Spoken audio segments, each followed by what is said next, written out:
February 27, 2026ರಂದು ಭಾನುವಾರ ಹನುಮಾನ್ 2 ಈ ಬಹುನಿರೀಕ್ಷಿತ ಚಿತ್ರದ ಮುಹೂರ್ತ ಸಮಾರಂಭವು ಕೊಪ್ಪಳ ಜಿಲ್ಲೆಯ ಪವಿತ್ರ ಆಂಜನಾದ್ರಿ ಬೆಟ್ಟದಲ್ಲಿ ಬಹಳ ವಿಜೃಂಭಣೆಯಿಂದ ನೆರವೇರಿದೆ.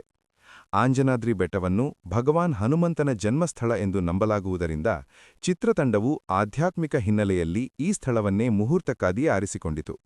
ರಿಷಬ್ ಶೆಟ್ಟಿಯವರು ತಾವೇ ಸ್ವತಃ ಈ ಸ್ಥಳದಲ್ಲಿ ಮುಹೂರ್ತ ಮಾಡಬೇಕೆಂದು ಇಚ್ಛಿಸಿದ್ದರು.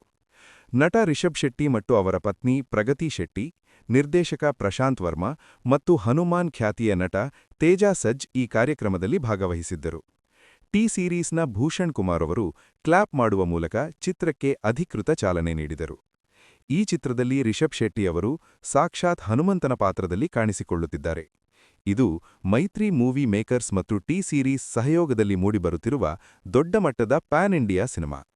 ಹನುಮಂತನ ಜನ್ಮಸ್ಥಳದಲ್ಲಿ ಚಿತ್ರಕ್ಕೆ ಚಾಲನೆ ಸಿಕ್ಕಿರುವುದು ನನ್ನ ಅದೃಷ್ಟ.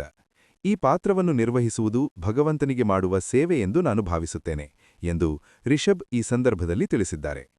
ಈ ಚಿತ್ರವು 2024ರಲ್ಲಿ ಬಿಡುಗಡೆಯಾಗಿ ಸೂಪರ್ ಹಿಟ್ ಆಗಿದ್ದ ಹನುಮಾನ್ ಚಿತ್ರದ ಮುಂದುವರೆದ ಭಾಗವಾಗಿದೆ.